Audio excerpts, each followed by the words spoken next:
Welcome to Ellie's Hidden Gems. Today we're exploring the city of Stuttgart. So come along.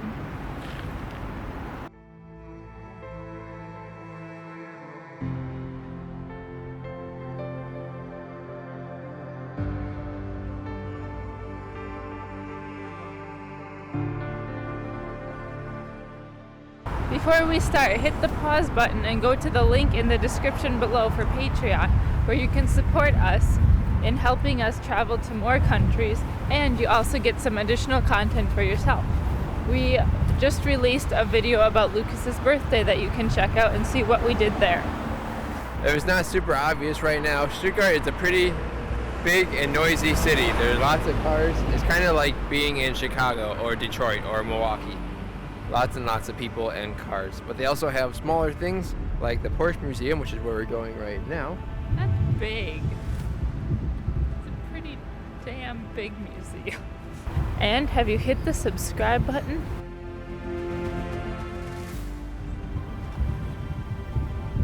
And as a city, Stuttgart is known mostly as a big manufacturing hub for Germany, which is actually why they have Porsche and BMW, and a lot of other car manufacturers are located here.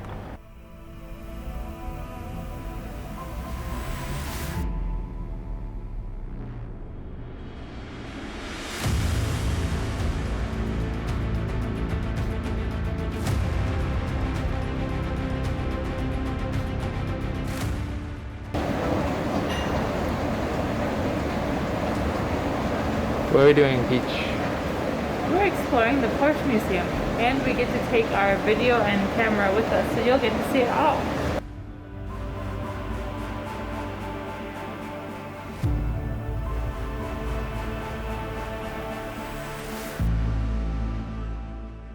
So Ferdinand Porsche is the guy who founded Porsche cars.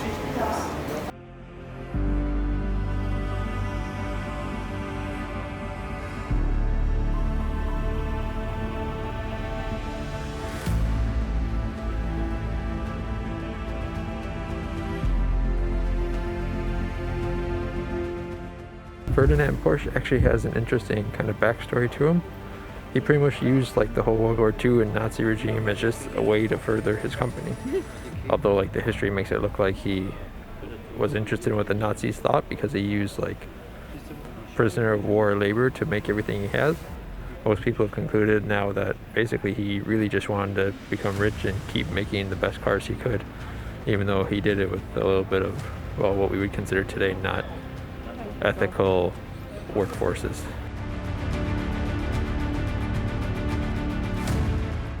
I also think Porsche is really cool because he was like some of the first of his time to make the lightest cars. So here, for example, he used a fiberglass body to make their car much lighter. This is a Porsche 908.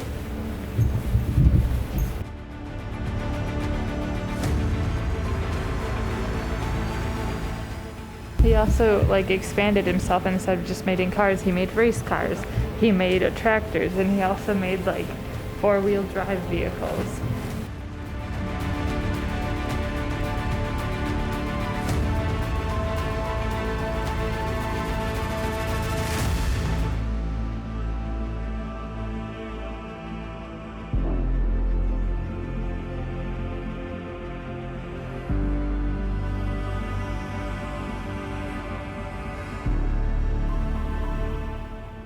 This is a car from 1971, and he had mixed some of like his short designs with some of like the longer ones, so therefore they said that it looked like a fat pig, and then they painted it pink. It didn't actually end up racing, but it's one of the most photographed cars.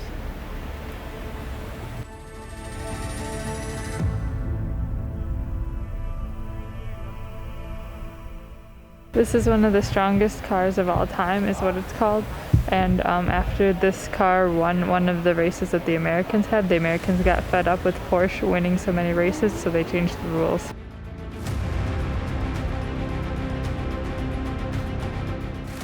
This particular Porsche, apparently, with the way it was designed, was so aerodynamic that at 321.4 kilometers an hour, it would be able to go fast enough to actually drive on a ceiling without falling.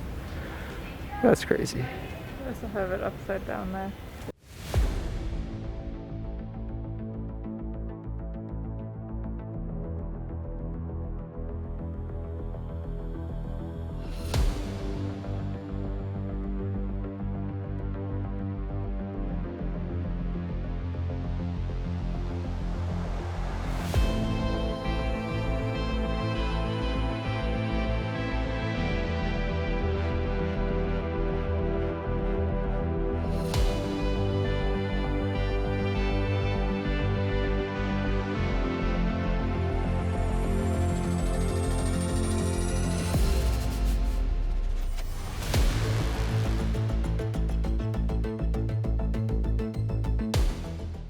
Pixar had a life-size model of like Sally the car from the movie Cars built, and this one, it can actually be driven today, and it's also wearing a mask.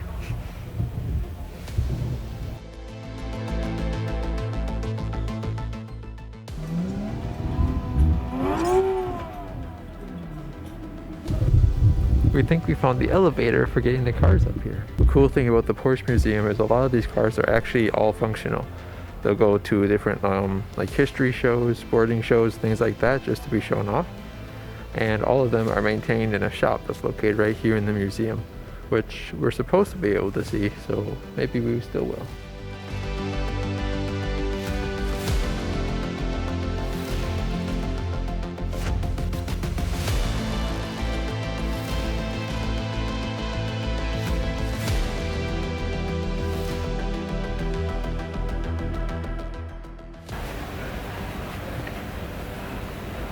It's moving the belly.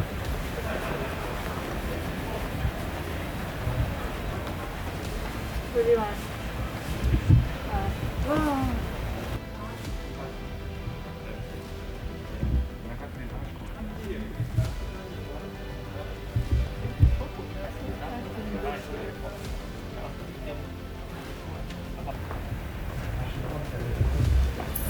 This is really cool because their emblem represents the city flag by saying Stuttgart and having a horse, and then it also represents the state's flag because they didn't know what else to use for a symbol. So it was really just like the state and the city and then the name. Yep. The 919 hybrid behind me, in 4 years it won 6 world championship titles and 17 victories.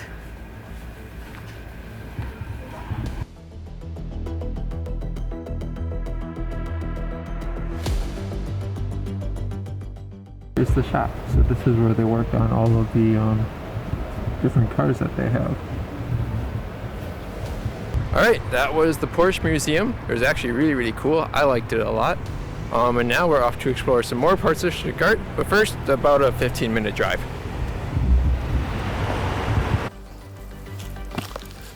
Big news, as you can probably see it right below our video, we have hit our 100 subscriber mark. And maybe by the time you see this, we'll even be higher, like 101. So that means, like we promised in one of our recent videos, that we will put up some kind of poll. We're not sure how we're going to do it yet, but there'll be a link in the description below. It'll be in this video and probably the next 4 or 5 videos so that you all have time to fill it out. And you'll get to make either a choice from some pre-selected options, or you'll get to write in where you think we should go. Whichever one has the most votes wins, and that's where we'll go. I should specify we're only going places in Germany right now until COVID gets better, but hopefully in the future we'll get to do this again for goals like 500 subscribers, 1,000s and whatnot, and hopefully by then we can go travel the world a little bit more and you'll get even more of a say. So help keep us climbing to our next goal, which is 200 subscribers. And we super want to say thank you so much for subscribing and following us. We hope you're having fun so far. We're enjoying it, and we really love when you guys comment and let us know how things are going.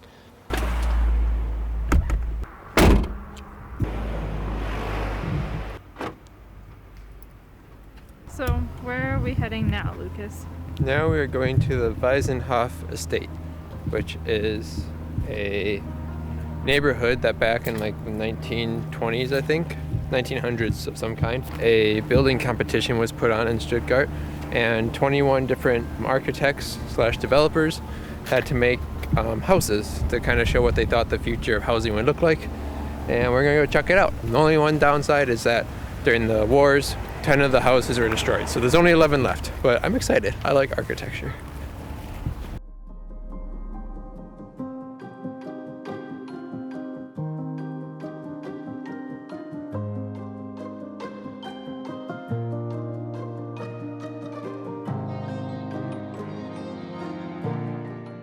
This blue house or blue building is the first that we're seeing. They even had a maid's room.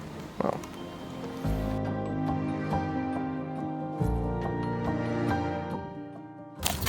There's varying heights in this house to allow all apartments' balconies to face south.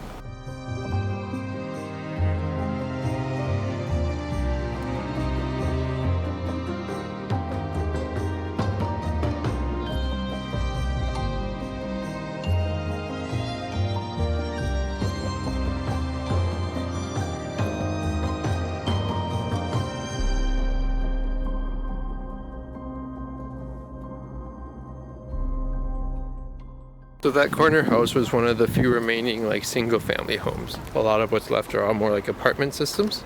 And we learned from like the starting point, there were a total of 21 buildings made, but a total of 63 living units. So 63 families could have lived here at one point in this estate, in this neighborhood.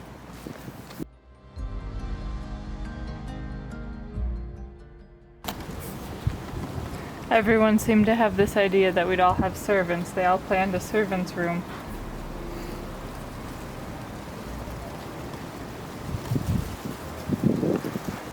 I'd rather not have the servants' room and have another bathroom, because for like a one family, they only had one bathroom.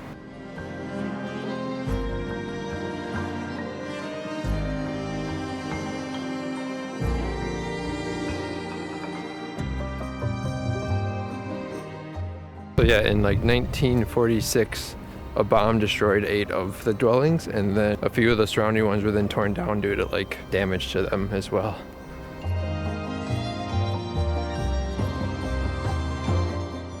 These were the smallest apartments that were created, and they were made to be made very quickly and to save a lot of space. So they have an entrance on the front and the back, so you can easily get in from either way.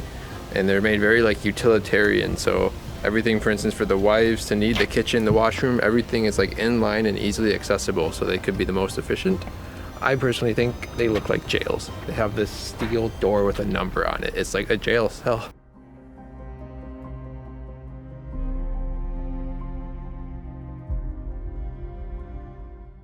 Okay, we just checked out like the museum part of the estate, which is just like one of the apartment buildings from the estate that's been turned into a museum.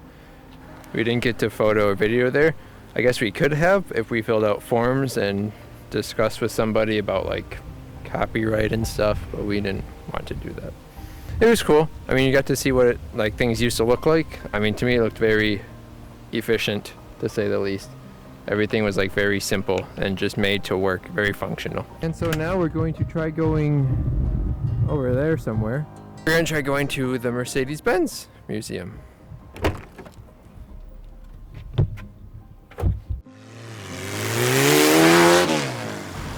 This is the Mercedes-Benz Museum, and we're going to see how it's different from the Porsche Museum.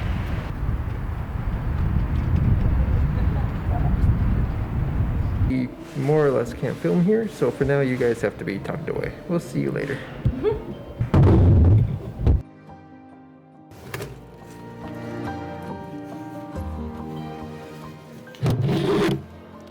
We're back. So Ellie, how was that? That was interesting. I learned a lot of things that I never knew. Like, Benz was actually like the first guy who made the first like kind of production of cars. He made like 4, which made him like the first guy. But I feel like there were a few other people who combined like engines and cars before him. He was one of the first that did gasoline engines though. This is really nice. I learned that the German military was responsible for saying which pedal goes where. So like, because otherwise drivers were just putting like the gas pedal wherever, and it was a bit confusing where you put your feet, but the German army regulated that. Yeah, I thought the museum was cool too. Kind of unfortunately, we got there like an hour before they closed, and so we had to kind of rush through, and maybe it would have been nice to have more time. But otherwise, it was a lot of fun, very informative, and they had a lot of really cool model cars. So if you like seeing different kinds of cars, this would be a great thing for you too. Okay, so yeah, that is our day in Stuttgart. Stuttgart is a huge city.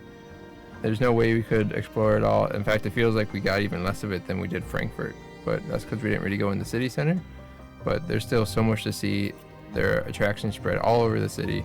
So if you ever get a chance, you should definitely check it out. Maybe plan a couple days, because you have to do a lot of walking. Another highlight of the Mercedes-Benz Museum, it's interesting because it like combines history with like also models of cars that they have. You can also see Princess Diana's Mercedes that she had before she gave it back. Very cool.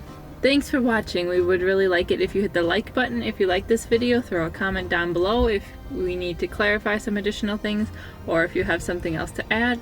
And most of all, subscribe to see more informational and cool places to visit in Germany. We are at 82 subscribers, so we're almost to 100.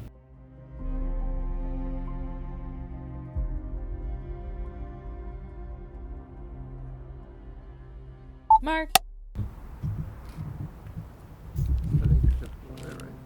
I don't know. There's also a sign up there, so I'm not sure. So maybe we should go up. Maybe it'll be like a tour, walking tour. I'm hoping they looked a little nicer back in the day when people moved in, because right now it looks like a bit of a ghetto. And little did they know women would become part of the workforce. We don't need workflow. Wonka's chocolate factory. What is it? Charlie? Charlie. There's Willy Wonka in the chocolate factory, or there's Charlie in the chocolate factory. Yes, I'm recording. Just saying, it doesn't happen every time. Tofu. Yeah. It tastes like isopropyl. I don't know what I should say here. Oh, goodbye, and so thank you for watching our video.